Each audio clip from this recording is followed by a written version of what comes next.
Olá, meu querido irmão, minha querida irmã, saudações em Cristo Jesus. Que Deus abençoe grandemente a sua vida. Hoje, para a nossa meditação, convido você a abrir a sua Bíblia no livro de Lucas, capítulo 15, do verso 11 em diante, que nos diz assim: Continuou, certo homem tinha 2 filhos. O mais novo deles disse ao pai: Dá-me a parte dos bens que me cabe, e este lhe repartiu os bens. Passado não muitos dias, o filho mais novo, ajuntando tudo que era seu, partiu para uma terra distante e lá dissipou todos os bens, vivendo dissolutamente. Depois de ter consumido tudo, sobreveio àquele país uma grande fome, e ele começou a passar necessidade. Então ele se foi e se agregou a um dos cidadãos daquela terra, e a este mandou para os seus campos a guardar porcos. Ali desejava ele fartar-se dos alimentos que os porcos comiam, mas ninguém lhe dava nada. Então caindo em si disse: Quantos trabalhadores de meu pai têm fartura de pão, e eu aqui passando fome? Levantar-me-ei, e irei ter com meu pai. E lhe direi: Pequei contra o céu e diante de ti. Já não sou digno de ser chamado de teu filho. Trata-me como um dos teus trabalhadores. E levantando-se, foi para o seu pai. Vinha ele ainda longe quando seu pai o avistou, e compadecido dele, correndo, o abraçou e o beijou. E o filho lhe disse: Pequei contra o céu e diante de ti. Já não sou digno de ser chamado de teu filho.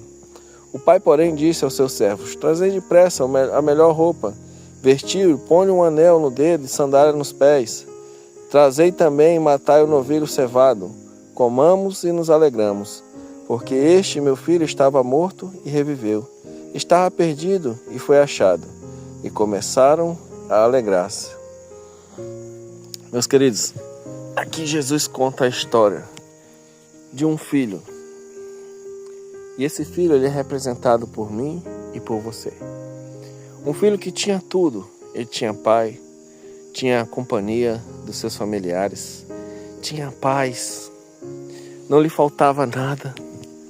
Mas sabe, parece que assim, que quando você vive algo assim, parece que você vive uma vida sem emoção e parece que você quer ir para o mundo do pecado, quer ir para o mundo lamaçal, você quer se afastar de Deus de alguma forma, às vezes até consciente ou não, muitas vezes inconscientemente. E você se coloca numa situação tão indigna, que muitas vezes você tem até vergonha de falar ou chamar Deus de Pai. Muitas lições estão descritas aqui nessa parábola, a primeira de todas. Apesar de o pai ter antecipado a herança para o seu filho, ele sempre tinha a esperança de que um dia ele voltasse. Então, ele aguardava. Uma lição importante também, depois que o filho acabou com tudo, que ele agora teve que trabalhar cuidando de porcos, onde ele desejava se alimentar da comida do porco, mas nem isso ele ganhava das pessoas. Ele reconheceu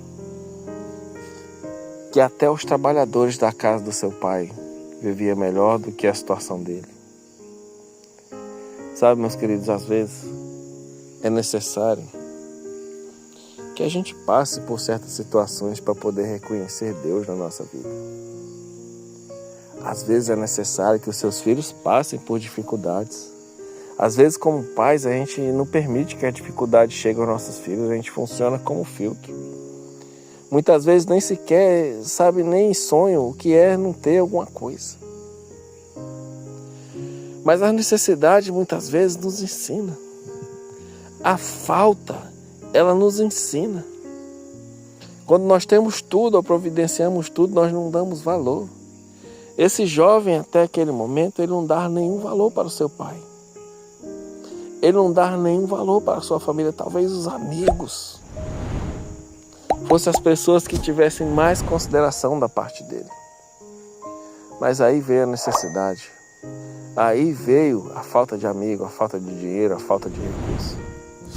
E aí, lembrou de a casa do pai, a situação era muito melhor do que a qual ele estava.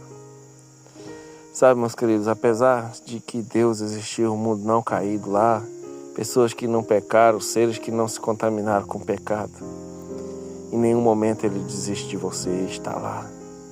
aguardando a sua decisão, aguardando a sua decisão em aceitar Jesus como Salvador pessoal da sua vida. E eu queria te dizer uma coisa: se esse é o teu desejo de aceitar Jesus como Salvador pessoal da sua vida, eu gostaria de orar por você nesse momento. Pai querido e bondoso, Criador dos céus e da terra, muito obrigado, Senhor. Obrigado por não desistir de nós. Obrigado de estar como aquele pai da parábola, observando, Senhor, se nós vamos voltar para casa. Nos ajude a encontrar o caminho de casa, Senhor. Nos ajude, Senhor, porque quem somos nós sem Ti? Nos abençoe, nos guarde e fortalece a nossa fé, é o que eu te peço em nome de Jesus. Amém. Que Deus te abençoe e te guarde, meu querido.